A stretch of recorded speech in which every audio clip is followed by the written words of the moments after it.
நம்ம தலைவர் super star Rajinikanth அவர்கள் நடித்த தளபதி திரைப்படத்தை தலைவரோட பர்த்டேக்கு ரீரிலீஸ் பண்ணியிருந்தாங்க. ரீரிலீஸில் இந்த படம் ஒரு மாபெரும் வெற்றி பெற்றிருக்கு அப்படின்னு தான் சொல்லணும். இத்தனைக்கும் ஒரே ஒரு தியேட்டரில், அதாவது ரோகிணி தியேட்டரில் மட்டுமே 10K டிக்கெட்ஸ் இதுவரையும் விற்றுருக்கு. அதாவது முதல் 4 நாட்களில் விற்றுருக்கு அப்படிங்கிறத ரோகிணி தியேட்டர் ஓனர் நிகிலேஷ் சூர்யாவை ட்விட்டர் பக்கத்தின் மூலமாக தெரியப்படுத்தியிருக்காரு.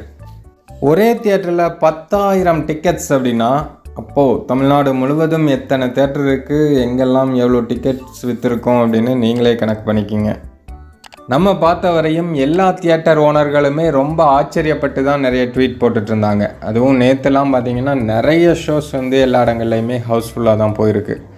அதை தியேட்டர்காரங்களே வீடியோ எடுத்து ரசிகர்கள் என்ஜாய் பண்ணுறதெல்லாம் போட்டிருந்தாங்க, நம்ம பார்த்தோம். இந்த அளவுக்கு ஒரு பிரம்மாண்டமான வெற்றியை தளபதி திரைப்படம் ரீரிலீஸ்லேயே கொண்டு வந்திருக்கு. இதுதான் தலைவரோட பவர்.